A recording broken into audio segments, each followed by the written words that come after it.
Wuthering Heights by Emily Bronte. Chapter 11. Sometimes, while meditating on these things in solitude, I've got up in a sudden terror and put on my bonnet to go see how all was at the farm. I've persuaded my conscience that it was a duty to warn him how people talked regarding his ways. And then I've collected his confirmed bad habits and hopeless of benefiting him have flinched from re-entering the dismal house, doubting if I could bear to be taken at my word. One time I passed the old gate, going out of my way on a journey to Gimmerton. It was about the period that my narrative has reached. A bright, frosty afternoon, the ground bare, and the road hard and dry. I came to a stone where the highway branches off on to the moor at your left hand, a rough sand pillar with the letters WH cut on its north side, on the east G, and on the southwest TG. It serves as a guidepost to the Grange, the Heights, and the village. The sun shone yellow on its gray head, reminding me of summer. I cannot say why, but all at once, a gush of child's sensations flowed into my heart. Hindley and I held at a favorite spot 20 years before. I gazed long at the weather-worn block and, stooping down, perceived a hole near the bottom still full of snail shells and pebbles, which we were fond of storing there with more perishable things. And, as fresh as reality, it appeared that I beheld my early playmate seated on the withered turf, his dark, square head bent forward, and his little hand scooping out the earth with a piece of slate. "Poor Hindley," I exclaimed involuntarily. I started. My bodily eye was cheated into a momentary belief that the child lifted its face and stared straight into mine. It vanished in a twinkling, but immediately I felt an irresistible yearning to be at the Heights. Superstition urged me to comply with this impulse. Supposing he should be dead, I thought, or should die soon. Supposing it were a sign of death. The nearer I got to the house, the more agitated I grew, and on sight of catching it, I trembled in every limb. The apparition had outstripped me. It stood looking through the gate. That was my first idea on observing an elf-locked, brown-eyed boy setting his ruddy countenance against the bars. Further reflection suggested this must be Hareton, my Hareton, not altered greatly since I left him 10 months since. "God bless thee, darlin'," I cried, forgetting instantaneously my foolish fears. "Hareton, it's Nellie the nurse." He retreated out of arm's length and picked up a large flint. "I am come to see thy father, Hareton," I added, guessing from the action that Nellie, if she lived in his memory at all, was not recognized as one with me. He raised his missile to hurl it. I commenced a soothing speech, but could not stay his hand.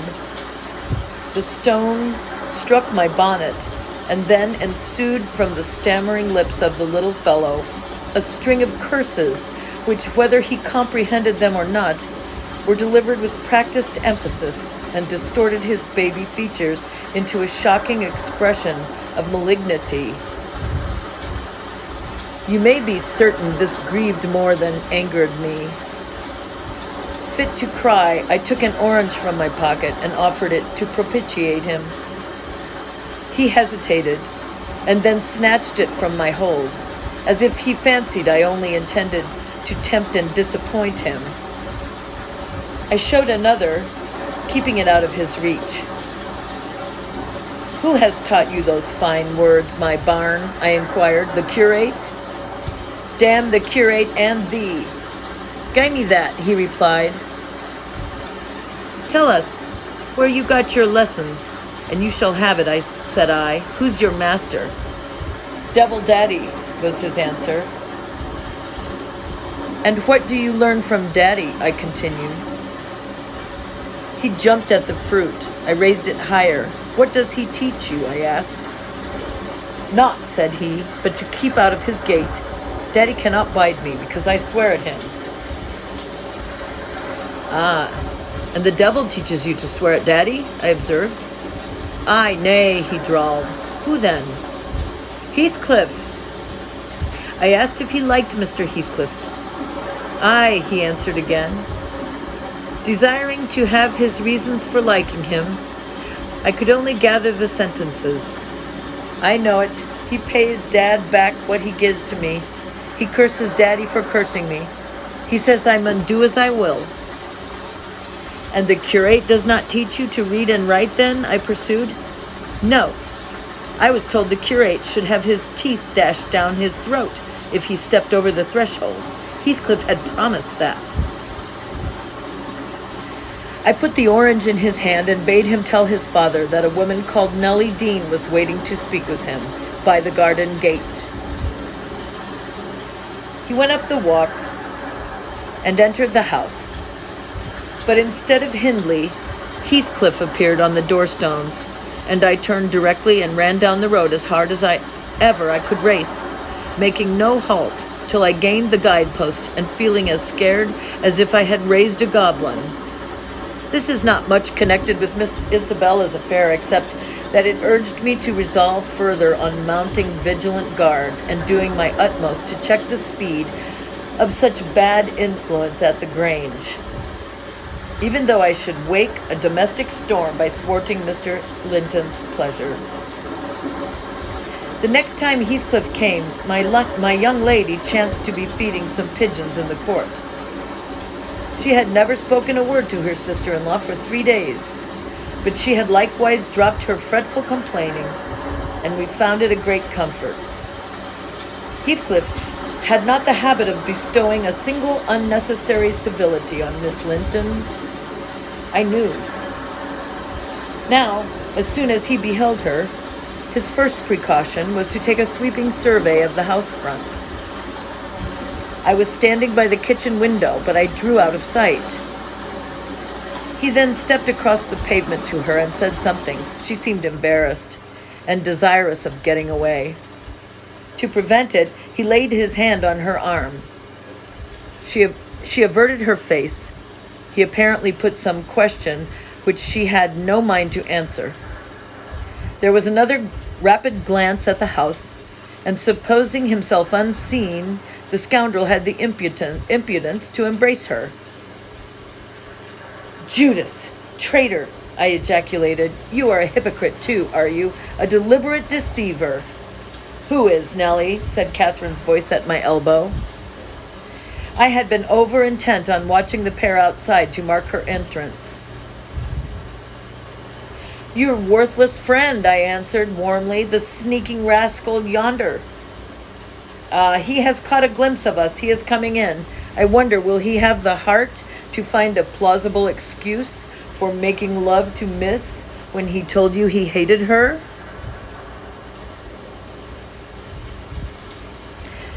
Mrs. Linton saw Isabella tear herself free and run into the garden, and a minute after, Heathcliff opened the door. I couldn't withhold some loose to my indignation, but Catherine angrily insisted on silence and threatened to order me out of the kitchen if I dared to be so presumptuous as to put in my insolent tongue. "To hear you, people might think you were the mistress," she cried. "You want setting down in your right place? Heathcliff, what are you about, raising this stir? I said you must let Isabella alone.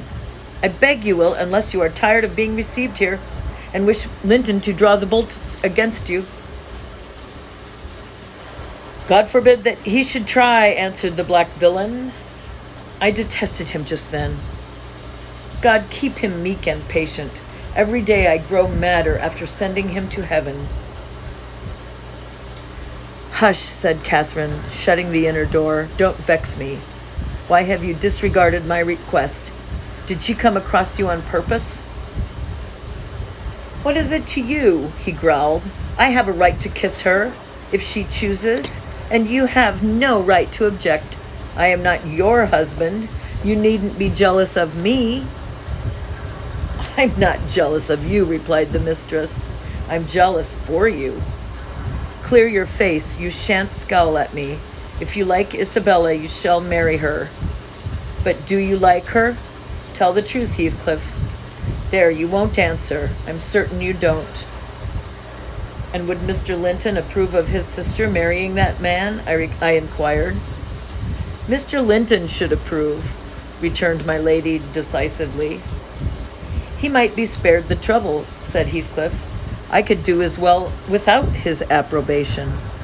And as to you, Catherine, I have a mind to speak a few words now, while we are at it. I want you to be aware that I know you have treated me infernally. Infernally, do you hear? And if you flatter yourself that I don't perceive it, you are a fool. And if you think I can be consoled by sweet words, you are an idiot. And if you fancy I'll suffer unrevenged, I'll convince you of the contrary in a very little while. Meantime, thank you for telling me your sister-in-law's secret. I swear I'll make the most of it and stand you aside.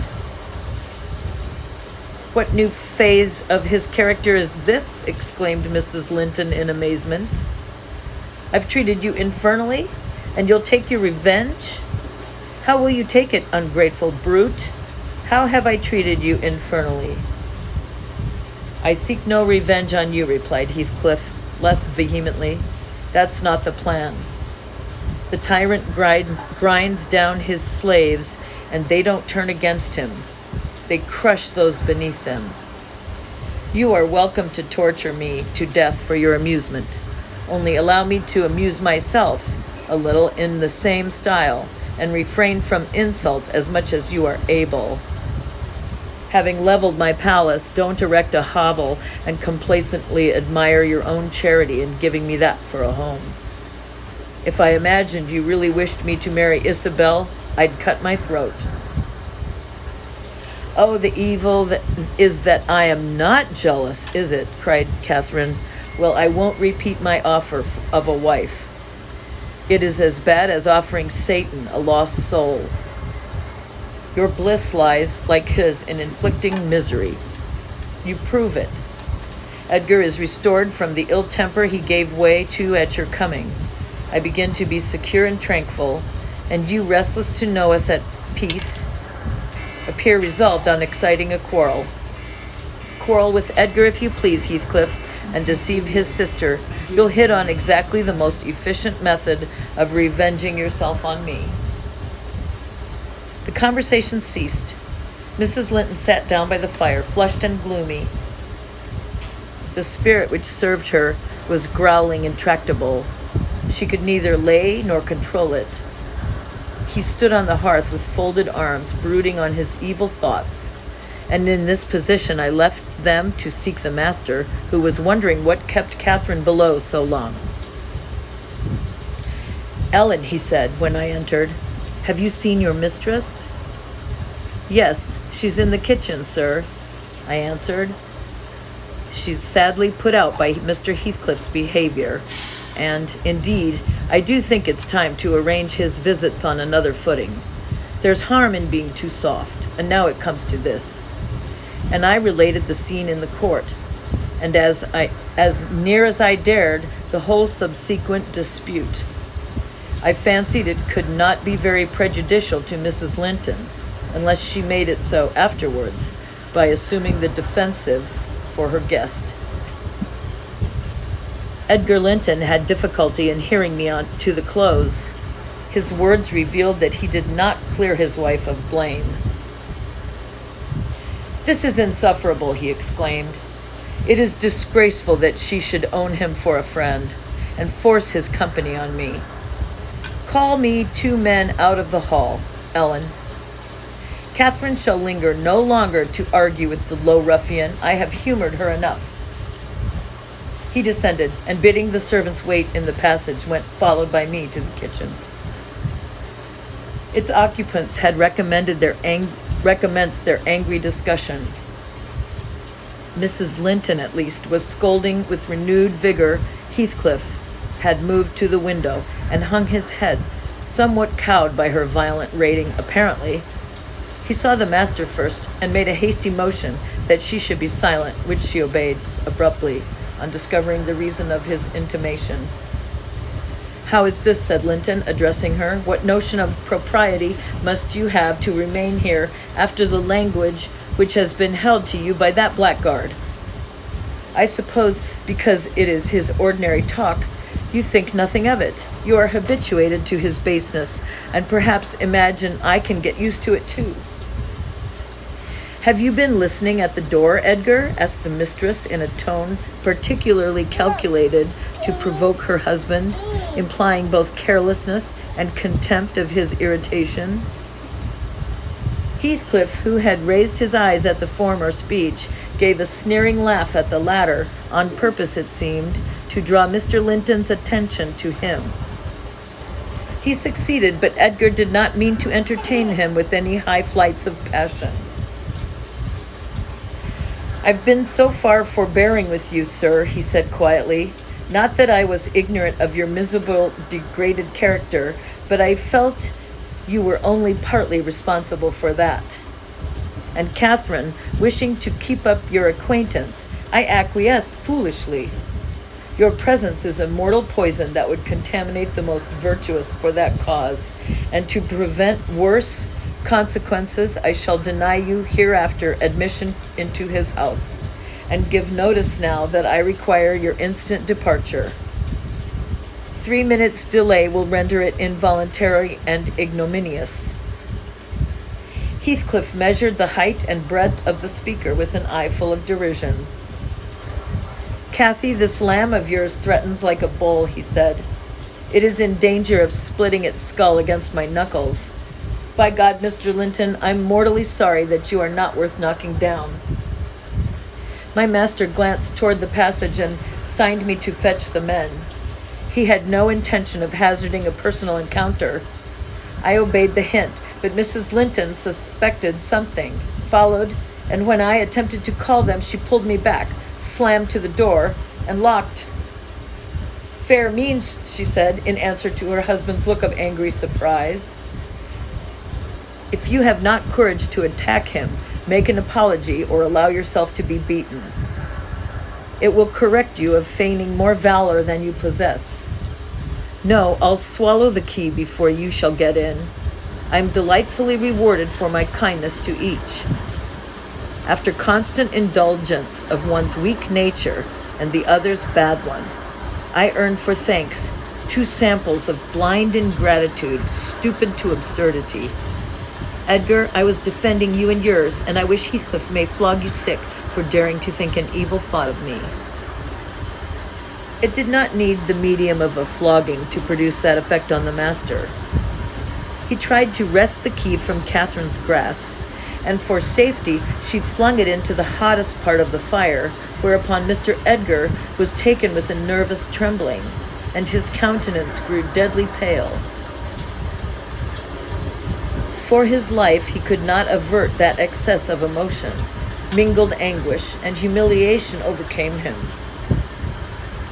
completely.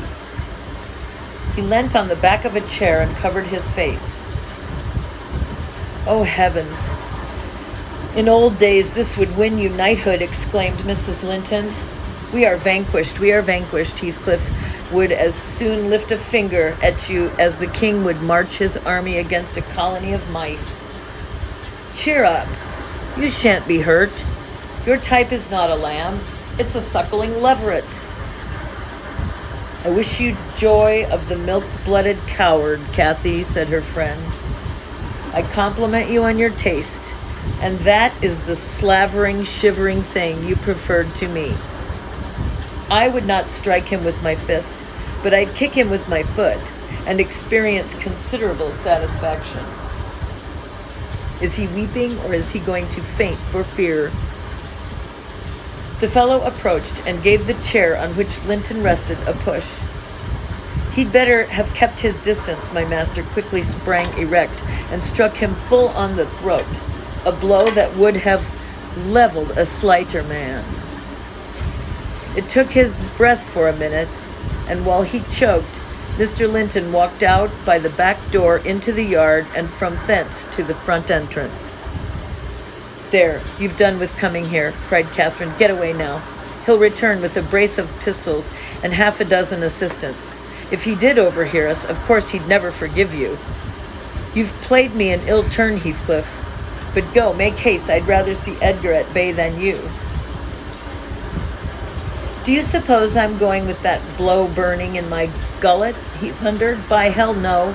I'll crush his ribs in a rotten hazelnut before I cross the threshold. If I don't floor him now, I shall murder him sometime. So, as you value his existence, let me get at him."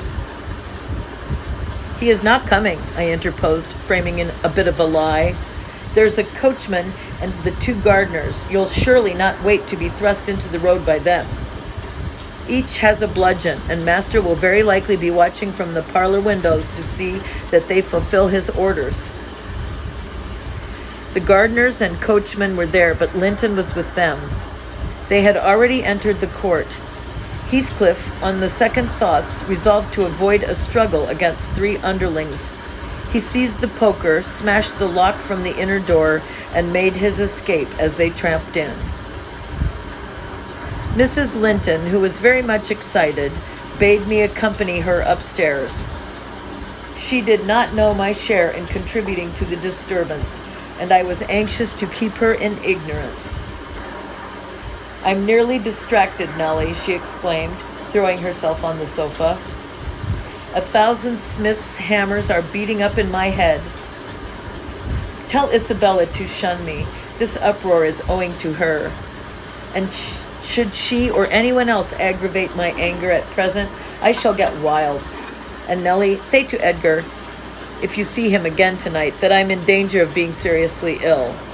I wish it may prove true. He has startled and distressed me shockingly.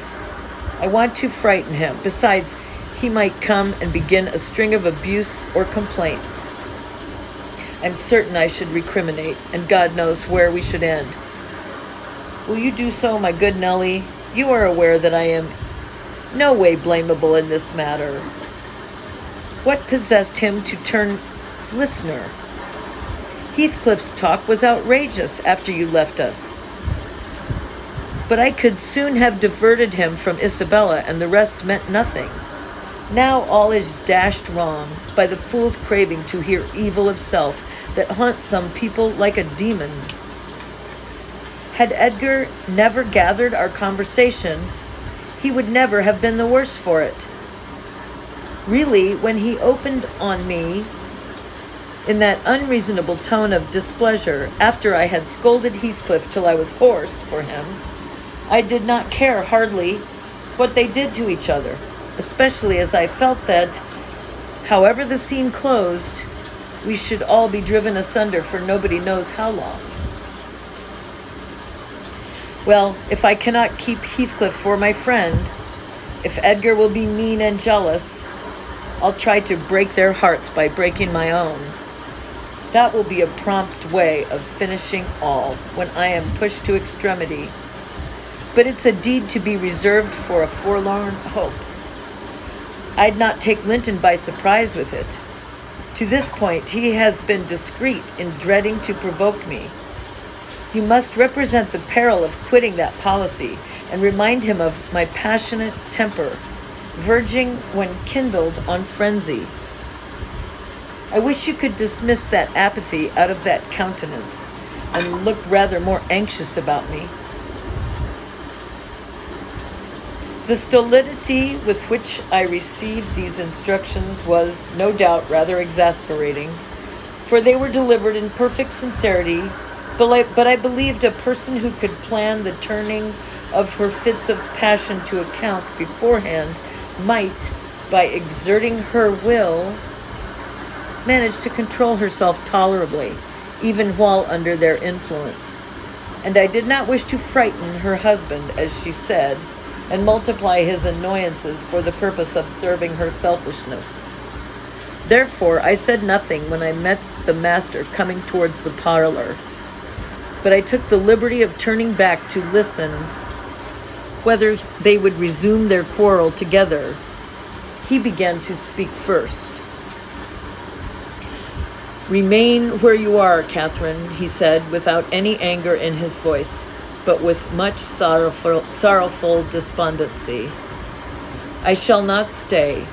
I am neither come to wrangle nor be reconciled, but I wish just to learn whether after this evening's events—" "Oh, for mercy's sake," interrupted the mistress, stamping her foot.